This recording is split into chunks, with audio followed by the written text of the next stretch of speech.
Boa tarde a todos, meu nome é André Mansano, eu sou médico especialista no tratamento de dores crônicas. Nós estamos começando agora mais um Tira Dúvidas ao vivo sobre dores crônicas, então quem tiver alguma pergunta é só escrever abaixo dessa transmissão.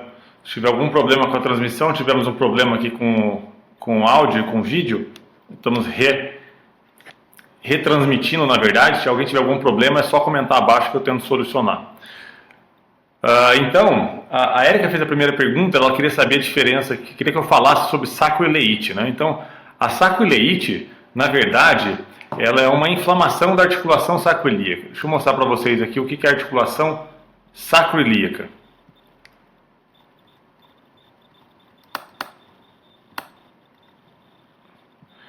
Então, isso que vocês estão vendo aqui é a articulação sacroiliaca. É a articulação que fica entre o sacro e o osso da bacia, que é o ilíaco, né? Onde está piscando aqui para vocês, né? E acontece que essa articulação tem uma mobilidade, e ela pode estar inflamada, que é a sacroileite, ou ela pode ter uma sobrecarga mecânica, que é a dor mecânica da articulação sacroiliaca. E os pacientes que têm esse tipo de dor, esse tipo de acometimento, podem ter uma dor tanto na região lombar como na região glútea, e eventualmente isso pode baixar, na verdade, até a região das pernas, digamos assim, né? Então, é um importante diagnóstico diferencial até com hérnia de disco, tá bem? E o que acontece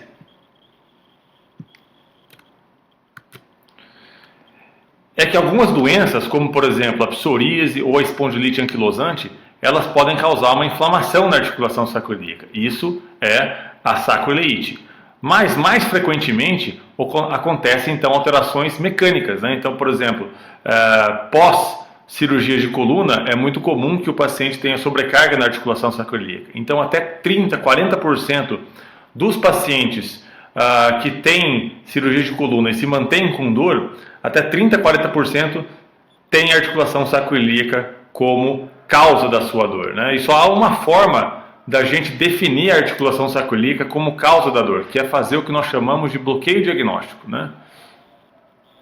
E o bloqueio diagnóstico, como vocês estão vendo aqui,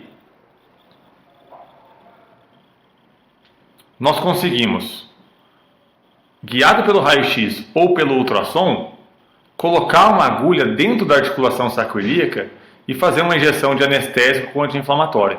Se o paciente melhorar, a gente tem então certeza que a dor vinha da articulação sacroiliaca. Então o paciente fica deitado de bruço, dessa forma que vocês estão vendo aqui. Essa máquina que vocês conseguem enxergar ao redor do paciente é o raio-x específico, né, para o centro cirúrgico. Então nós localizamos a articulação sacroiliaca, colocamos uma agulhinha com anestesia local e sedação, como se fosse uma endoscopia, dentro da articulação sacroiliaca, como vocês estão vendo aqui.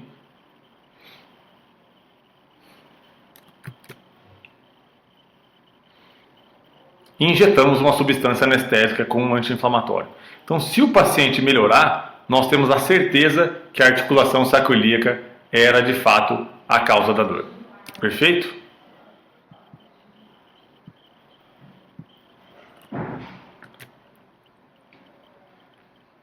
A Rosa diz: sinto muita dor na minha perna que não posso nem abaixar. Então, Rosa, dores nas pernas que aumentam quando o paciente abaixa, certo? Isso é muito sugestivo de hérnia de disco. Deixa eu mostrar para vocês como que acontece a hérnia de disco.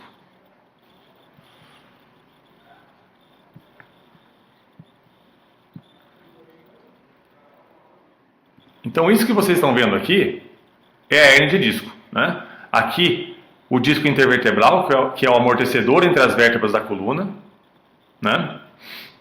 E acontece que com o passar do tempo, com a sobrecarga, ele pode degenerar e pode causar uma hernia que vai comprimir o nervinho que vai lá para a perna. Isso é popularmente conhecido como nervo ciático, né? Então, muitas vezes, quando o paciente tem esse tipo de dor, quando ele abaixa, a dor piora muito. Ou quando ele espirra, quando ele tosse, a dor piora muito, né? Então, essa é uma das grandes causas de dor na perna que piora quando abaixa. A Uzineia Rodrigues diz: tenho fibromialgia generalizada, não posso tomar sertralina, amitriptilina e outros que minha pressão arterial sobe. Se eu tomar Velija, vai me fazer mal? Deve ser uma pergunta. O Ilzineia, eu não tenho como precisar isso. Na verdade, efeitos colaterais de medicamentos a gente só consegue definir depois que o paciente toma o medicamento, né? Então, todo medicamento tem potencial de causar efeitos colaterais, isso é muito importante que seja dito, mas nós só vamos conseguir definir isso se o paciente tomar e apresentar esse tipo de efeito colateral. Então, infelizmente, é uma questão de tentativa e erro, né? Só tomando para ver se você vai ter ou não. Deixa eu tentar resolver uma questão do vídeo aqui que não está aparecendo.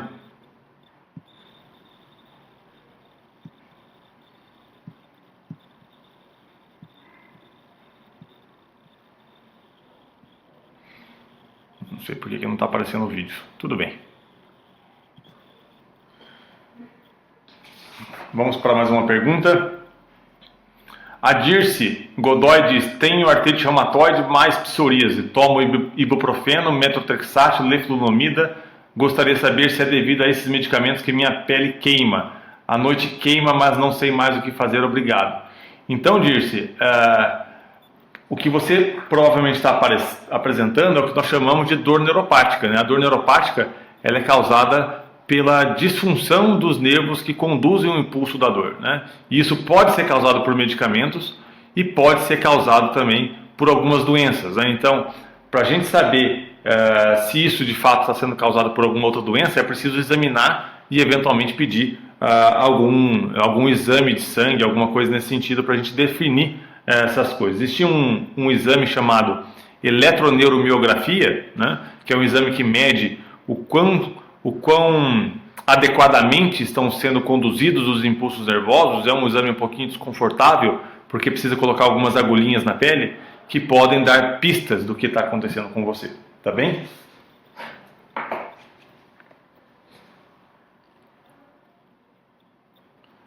A Iracema Blume diz que eu tenho uma hérnia e tinha muita dor na perna. Fiz um bloqueio e não tenho mais dor.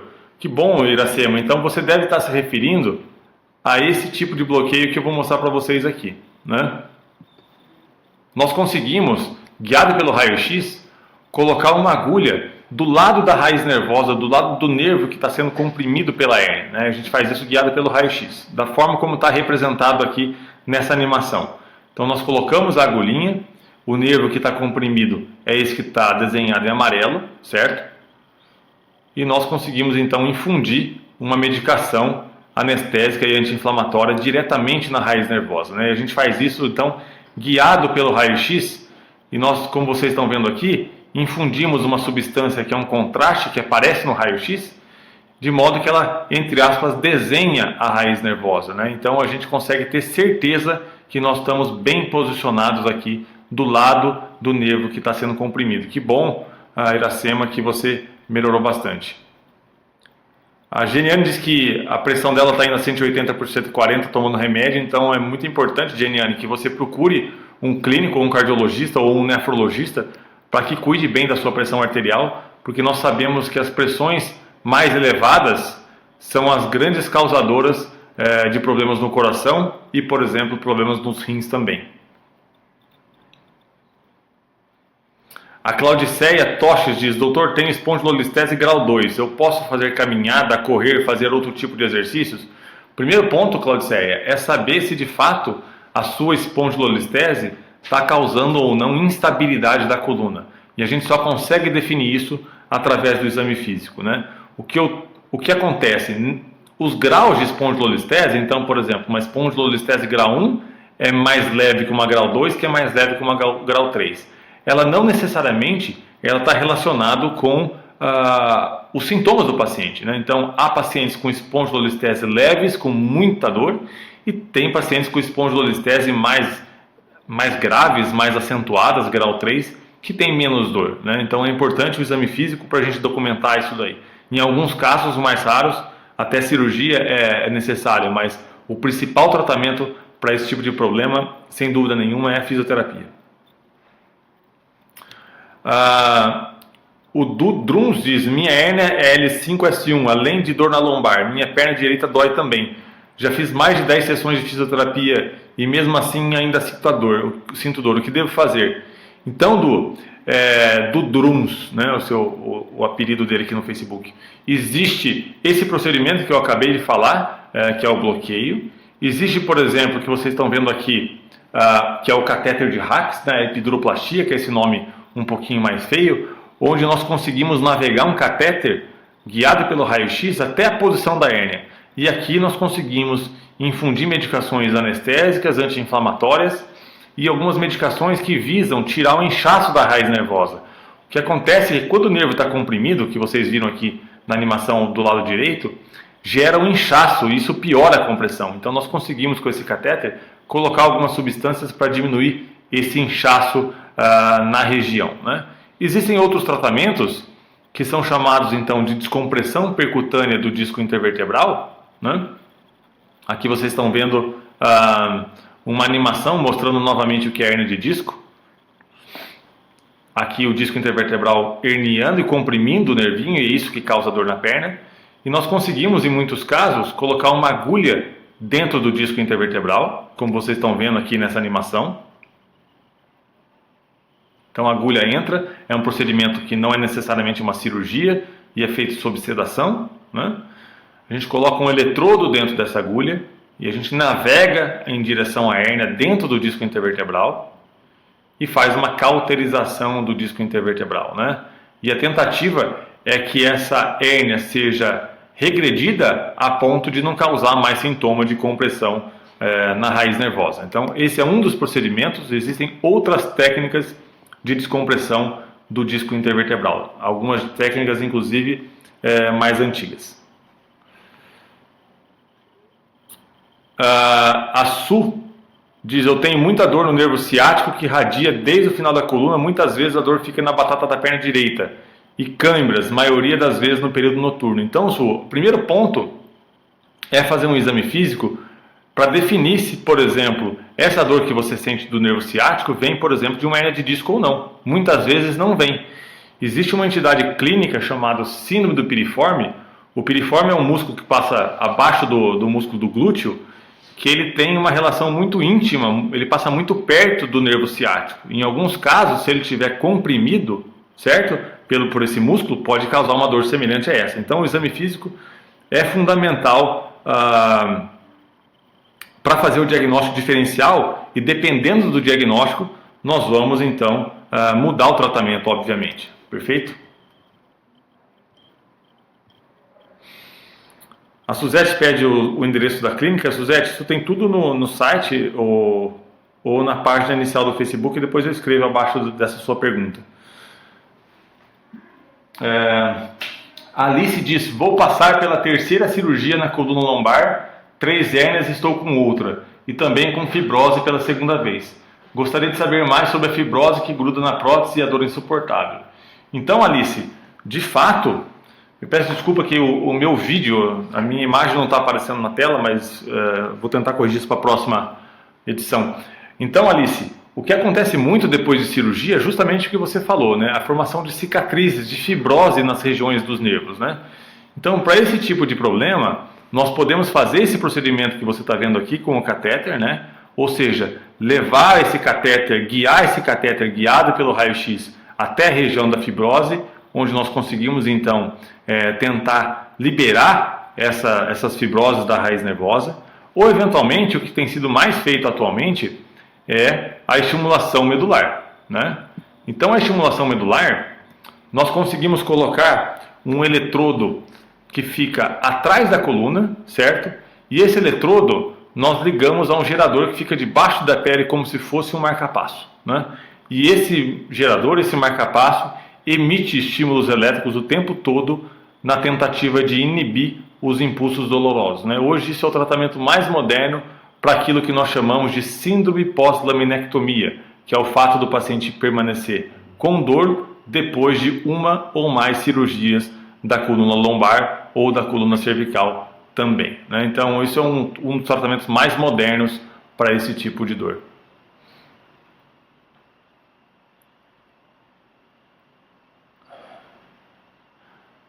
A Ana Paula diz: doutor, tenho hérnia na L4, L5, já vai fazer uma semana que não consigo nem andar, nem sentar e nem dormir de tanta dor. Nenhum remédio alivia a dor, o que posso fazer? Não posso operar porque tenho uma doença óssea chamada osteoporose. Então, Ana Paula, de fato, a cirurgia para hernia de disco a gente reserva para últimos casos, né? Então, a minoria dos pacientes que precisam, a minoria dos pacientes que têm hernia de disco precisam de cirurgia. Então, tem um trabalho muito interessante que os pesquisadores recrutaram vários pacientes com hernia de disco que estavam na fila de cirurgia, né? E eles fizeram um bloqueio, certo? Que eu comentei nas respostas, nas perguntas anteriores, esse bloqueio que eu estou mostrando aqui. E associado a isso, fizeram uma fisioterapia especializada. E o que os pesquisadores descobriram é que mais de 80% daqueles pacientes que estavam na fila de cirurgia, no ano seguinte sequer precisaram operar, né? Então são técnicas que devem ser tentadas sempre antes de uma cirurgia, a não ser que o paciente tenha uma dor absurda que não responda a nenhum tratamento, a não ser que o paciente tenha, por exemplo, uma perda da força muscular que vem aumentando progressivamente, né? Então, é sempre importante que se faça uma fisioterapia especializada. Nenhum desses procedimentos que eu estou citando aqui eliminam a necessidade de uma fisioterapia. A fisioterapia é fundamental para esses casos de hernia de disco e de outras alterações da coluna vertebral.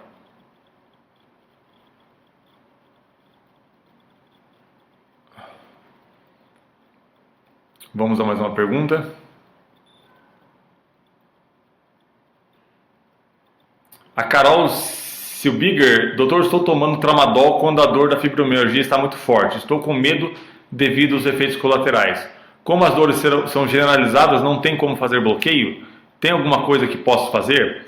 Carol, com relação à fibromialgia, e aí eu aproveito para responder a todas as pessoas que mandam perguntas a respeito do tratamento da fibromialgia, que é algo muito frequente.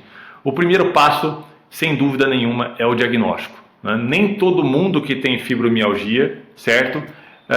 Nem todo mundo que tem dores generalizadas tem fibromialgia, né?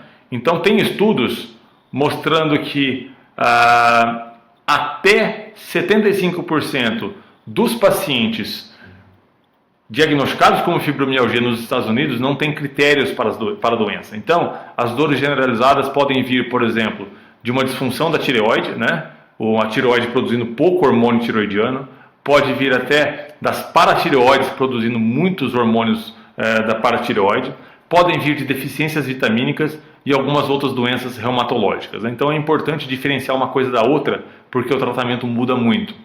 Agora, com relação ao tratamento da fibromialgia, então vamos imaginar que a fibromialgia tenha sido de fato corretamente diagnosticada.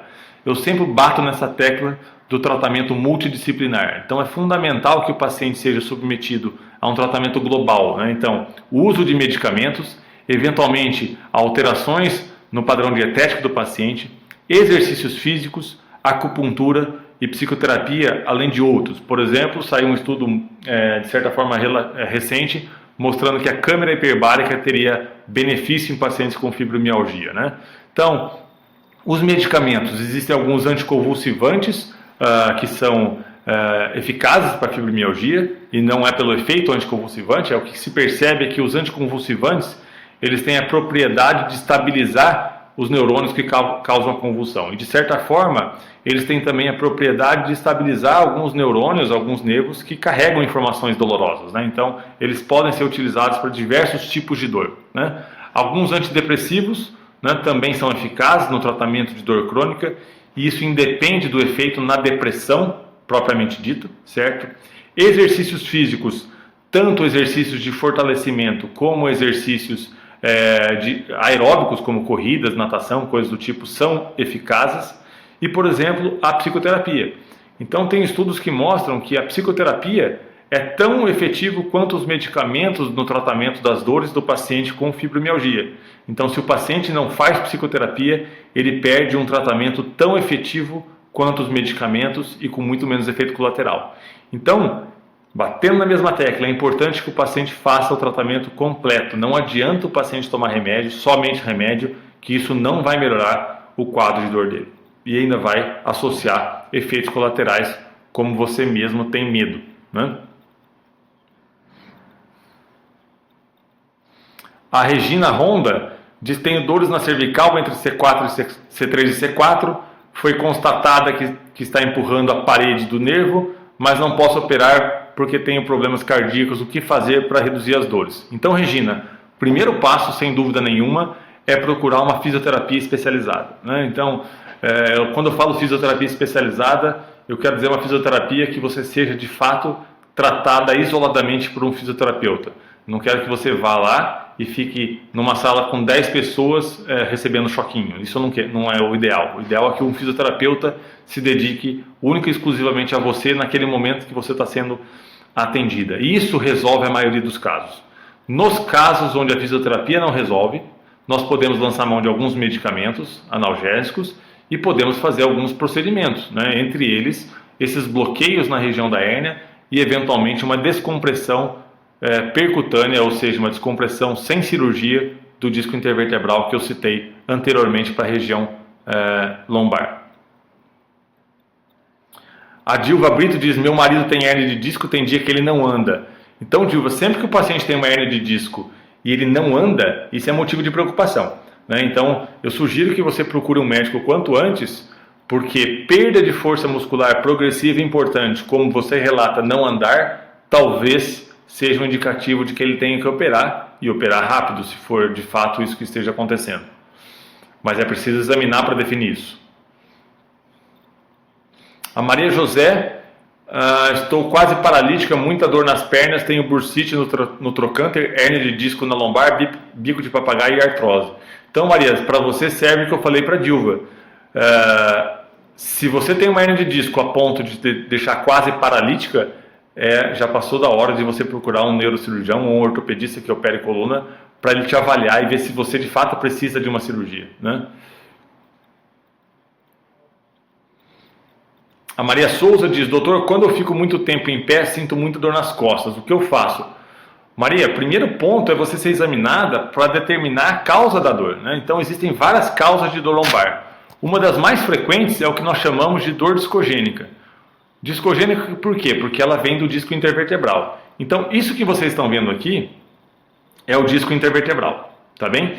Ele tem esse conteúdo mais líquido por dentro, que ele é muito mais ácido. E com a degeneração, se esse líquido escapar e chegar aqui nesses nervinhos que estão na parte externa do disco, isso pode causar muita dor. E pode causar muita dor quando o paciente fica de pé e pode causar muita dor quando o paciente fica sentado. Eventualmente o que você pode ter é uma dor muscular, né? Então existem músculos, como por exemplo o músculo psoas, que pode doer muito quando o paciente fica de pé. Então eu sempre também falo a respeito disso, que é fundamental o exame físico. Então o médico precisa de fato colocar a mão do paciente para poder fazer o diagnóstico, né? Não adianta somente olhar uma tomografia, um raio-x ou uma ressonância. É preciso colocar a mão e examinar o paciente para fazer diagnóstico. A Ivonete tem escoliose, o que é bom? Se fisioterapia é bom? Sim, fisioterapia é muito bom.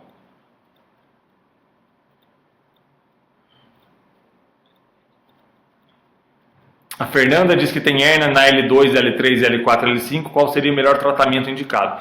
Então, Fernanda, o primeiro ponto é saber se de fato essas hérnias que você tem são causa de dor ou não. E por que eu falo isso?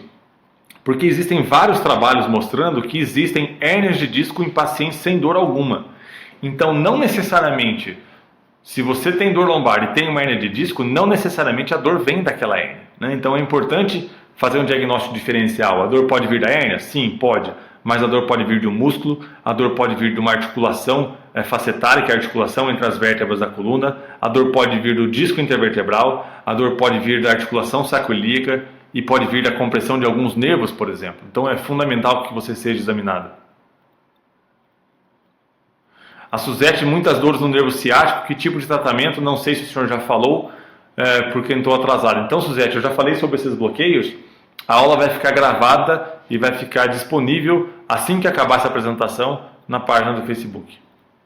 A Janiane diz: doutor, fala sobre sinfisite.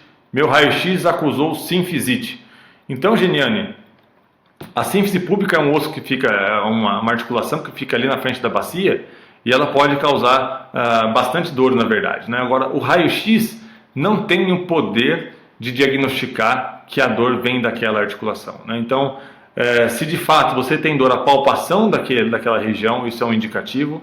E se nós fizermos um bloqueio diagnóstico, ou seja, colocar uma agulha dentro dessa sínfise púbica e colocar anestésico anti-inflamatório e você melhorar, aí sim nós temos a certeza que a dor vinha dessa sinfisite.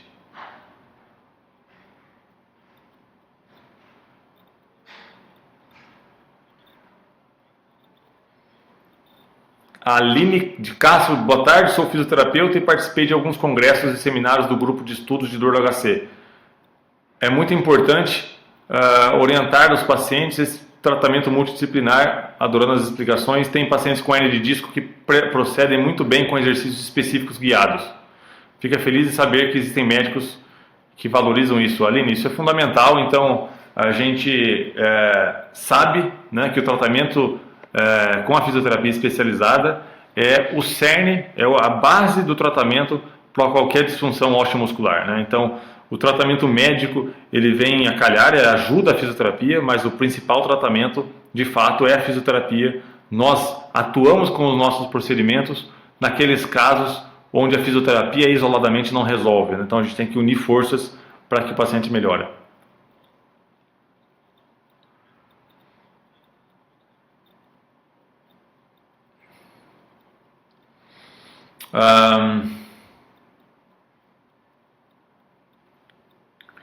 O Thiago Lisboa, fui diagnosticado com uma protusão na L4-L5 e sinto muita dor na batata e nádegas. Estou na fila para fisioterapia, mas iniciei natação e pilates. Fiz certo? Thiago, eu tenho um pouco de receio do pilates, não pelo pilates em si. O problema é que existe uma generalização do termo pilates, né? Então, hoje em dia, abriu uma sala, colocou umas bolas e uns aparelhos chamam de pilates, né? Então, se for um bom pilates, isso pode ser bom para você, mas eu não sei exatamente que tipo de pilates você está fazendo, né? Então, isso é uma preocupação que eu tenho com pilates, é a generalização do termo pilates, né? A Cláudia Devide, esse desgaste dos discos intervertebrais, quando localizados na cervical, o que pode ser feito? As dores irradiam até a face. Cláudia, nós podemos fazer alguns procedimentos, principalmente no espaço peridural cervical, né? Então nós podemos colocar uma agulha no espaço peridural cervical e infundir anestésico e anti-inflamatório. O que se confunde muito com a dor do desgaste do disco intervertebral é a dor da faceta cervical, né? Então isso que vocês estão vendo aqui é a faceta cervical, né? A articulação entre as vértebras da coluna cervical, que permite esse movimento aqui de rotação e um pouquinho de flexão. E ela é uma articulação como outra qualquer, né? Então ela sofre desgaste aqui, né? Ela pode perder essa cartilagem. E quando isso acontece, né, entre aspas, raspa osso com osso aqui, isso dói bastante. E o paciente pode ter uma dor não só na região cervical, como nos braços.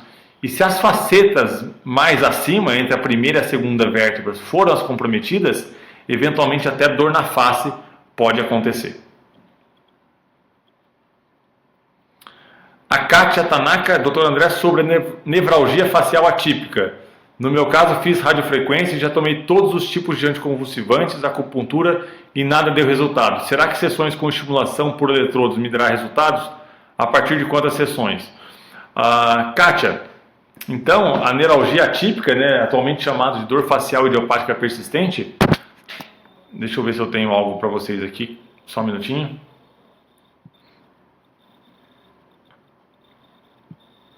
Nós podemos objetivar esse gânglio aqui, que é o gânglio esfenopalatino. Então, o gânglio esfenopalatino, ele está aqui dentro da face, na verdade, e ele tem múltiplas conexões nervosas com os nervinhos aqui do rosto, né? Então, eventualmente, um bloqueio ou uma radiofrequência nesse gânglio, eu não sei exatamente onde que foi feito a sua radiofrequência, em que alvo do corpo foi feita a sua radiofrequência, mas se for feito aqui no gânglio esfenopalatino, isso pode trazer bons resultados em alguns casos, né? Com relação à estimulação por eletrodos, é possível que isso tenha resultados, mas não tem como a gente saber exatamente em quantas sessões isso vai acontecer. Eu, particularmente, não faço essa técnica. A Antônia Martins, boa tarde. Gostaria de saber se tem tratamento para um derrame articular tibio-talar e subtalar posterior que tem desde 2012. Depois de uma torção no pé, depois disso já não tenho forças da perna direita. Antônia, existe sim. Nós podemos fazer uma infiltração guiada por ultrassom nessas articulações que você disse, né, na tibio-talar e na subtalar, com um medicamento chamado ácido hialurônico. O ácido hialurônico é um lubrificante natural do corpo e que ele é, de certa forma, produzido sinteticamente em laboratório e nós conseguimos injetar isso. É uma substância que é normal da gente ter nas articulações, mas com o processo de artrose ela está bastante diminuída. Então tem bons resultados na infiltração dessa substância nessas articulações do tornozelo. A Sônia Aiello diz: doutor, eu tenho osteoartrose na altura da nuca, não sinto muita dor, mas não consigo ficar mais que 5 minutos olhando para baixo ou para cima, sem xixi, fica muito mal. Esse tipo parece que tem um boi nos meus ombros e uma pressão muito grande na testa. O que posso fazer? Então, Sônia, o que você pode fazer, a depender de uma avaliação clínica, só um minutinho, é eventualmente um bloqueio facetário cervical, né? O que nós fazemos é colocar uma agulha dentro dessa articulação onde você tem a osteoartrose, né? Isso a gente faz, o paciente fica deitado sob sedação, né? A gente faz isso guiado pelo raio-x. E nós colocamos uma agulha dentro, exatamente dentro da articulação da coluna cervical, né? E ali, especificamente, nós injetamos uma substância anestésica e anti-inflamatória que tem bons resultados para esse tipo de dor. Nos casos onde isso não resolve, nós podemos até fazer o que nós chamamos de radiofrequência dessas articulações, né? Que é aplicar uma corrente elétrica para inativar essa inervação dessa articulação. A Luísa diz que tem fibromialgia, se eu tenho alguma sugestão. Luísa, eu comentei sobre o tratamento multidisciplinar da fibromialgia. Então, sugiro que depois que acabar essa aula, você reveja esse vídeo que vai ficar gravado, que tem boas ideias ali. A Paula Vieira diz: dores neuropáticas relacionadas com distrofia simpático-reflexa. Hoje tenho um neuroestimulador medular e tenho as dores diminuídas, porém ele não é indicado a todos que sentem dores. Por quê? Paula, ele não é indicado para todo mundo que sente dor, principalmente pelo desconhecimento dessa técnica, né? Então, atualmente, infelizmente, ainda poucos médicos conhecem a técnica da estimulação medular e poucos médicos fazem e realizam esse tipo de procedimento.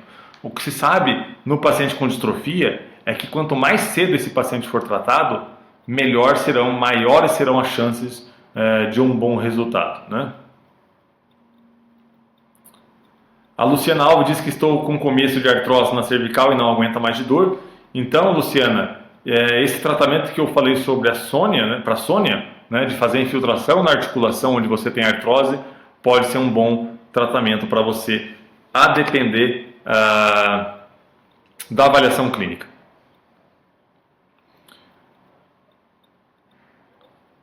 A Armandinha diz: doutor, boa tarde, descobri 2 hérnias de disco na lombar que estão sem líquido. Fiz fisioterapia e piorou muito a dor. Agora estou fazendo RPG e acupuntura, mas mesmo assim eu ainda não sinto melhora. O médico me falou que se não houvesse melhora, poderia ser feita a infiltração. Sinto que após o RPG a dor é terrível. Esse tipo de tratamento é correto para quem tem hérnia sem o líquido? Grata. Sim, a fisioterapia ela é um tratamento indicado tanto para hérnias em discos, quando você fala sem líquido, desidratados, né? Como para discos hidratados, digamos assim. E o tratamento do bloqueio também pode ser feito em ambas as situações, né? O Eugênio diz que tem hidrosseringomelia com compressão medular, se a cirurgia é o melhor tratamento. Na grande maioria das vezes, sim, Eugênio, é preciso avaliar, mas quando tem compressão medular, a cirurgia, se for possível, é o melhor tratamento. A Viviane da Rasas Lazari diz: dor nas costas se fico sentada, dores nas nádegas, desconforto na virilha, dores nos ombros e mãos, dores no calcanhar, pode ser espondilite?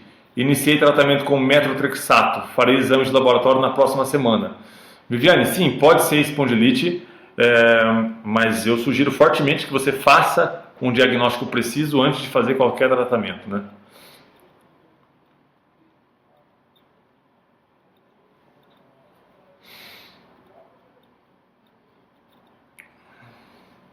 Drone Imagens, né, é o nome da página que faz a pergunta. Estou sofrendo muito com C6 e C7. Tem algum tratamento para não ter que operar? Sim, tenho tratamento com a fisioterapia e esses bloqueios que eu citei anteriormente, e eventualmente até a radiofrequência de alguma estrutura que esteja causando a sua dor. A Fabrícia tem fibromialgia com todos os sintomas, sinto dores 24 horas do dia, dores em tudo, e já há mais de 7 anos e dores lombares crônicas. O que fazer? Fabrícia, como eu disse anteriormente, o tratamento multidisciplinar é a melhor opção para você, né? Então, medicamentos, exercícios físicos com fisioterapia, eventualmente a psicoterapia e também a acupuntura pode ser bastante eficaz para você. A Andressa diz sobre compressão de plexo braquial, desfiladeiro torácico.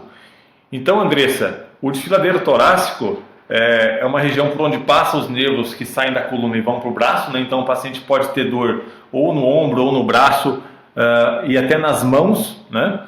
E ele tem, na verdade, 3 tipos, né? Tem a síndrome do desfiladeiro torácico, deixa eu ver se eu consigo abrir uma aula para vocês aqui, neurogênica, tem a síndrome do desfiladeiro torácico arterial e a síndrome do desfiladeiro torácico venosa, né? Isso quer dizer qual que é, na verdade, a estrutura que está comprimindo esse tipo do plexo braquial, né? A grande maioria das vezes, isso é uma síndrome do desfiladeiro torácico nervosa, digamos assim, né? Neurogênica, desculpa, né? Porque não tem nenhuma veia e nenhuma artéria comprimindo o plexo braquial. Eventualmente, isso está comprimido ao nível dos nervos, dos músculos escalenos anteriores aqui no pescoço. E eventualmente um tratamento com toxina botulínica nessa região pode ser eficaz. Essa é uma aula muito grande, muito pesada, ela tem uma dificuldade para abrir muito grande, é um arquivo muito grande. Só um minutinho que já vai abrir isso aqui.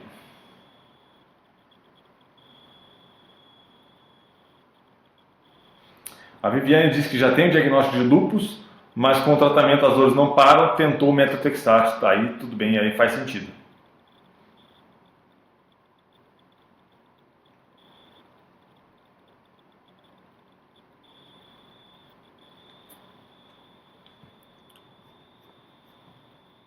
Então vamos falar ali sobre o desfiladeiro só um pouquinho.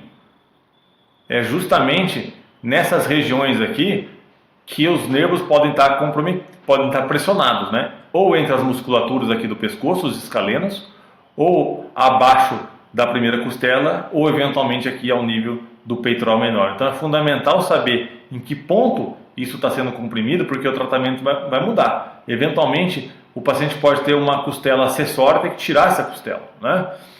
Ou eventualmente fazer uma toxina botulínica nesses músculos aqui para aliviar essa compressão do desfiladeiro torácico, né? No desfiladeiro torácico.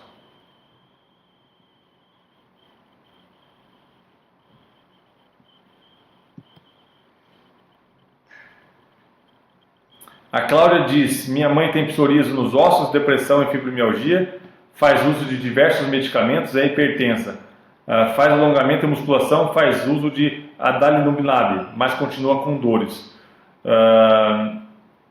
Então, Cláudia, às vezes é o momento de trocar o tratamento. Então, converse com o seu reumatologista. Existem outros tratamentos para artrite psoriática, né? Eventualmente, se a dor estiver sendo na articulação sacroilíaca, nós podemos fazer uma infiltração com um imunossupressor diretamente dentro da articulação sacroilíaca, com corticoide dentro da articulação sacroilíaca, né? Se essa for a causa da dor.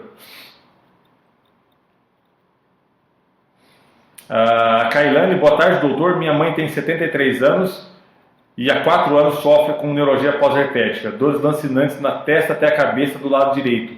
Gabapentina em dose máxima, tem pouquíssima melhora, está desesperada. O que pode ser feito? Há solução para esse sofrimento? Grata.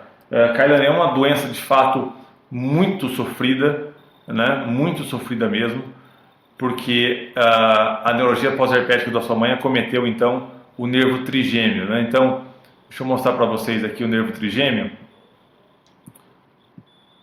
O nervo trigêmeo ele fica dentro aqui do crânio e ele tem esse nome porque ele tem 3 ramos, né? O primeiro ramo se chama oftálmico e ele vai inervar essa região mais acima dos olhos aqui. É justamente esta região que a sua mãe tem as dores, né? Aqui acima na região da testa. Nós podemos fazer o que nós chamamos de radiofrequência do trigêmeo. Embora isso não resolva todos os casos, mas é uma tentativa interessante, né? O que a gente sabe é que o nervo trigêmeo ele sai para fazer inervação da face através de um orifício. E nós conseguimos enxergar esse orifício aqui no raio-x, que fica do lado da boca do paciente, né? Então nós conseguimos colocar uma agulha dentro desse orifício e a gente leva essa agulha até lá no nervo trigêmeo. E a gente consegue emitir uma corrente elétrica na tentativa de inativar esse nervo. É um dos tratamentos possíveis para o caso da sua mãe, mas eu ressalto que não é um caso fácil de tratamento.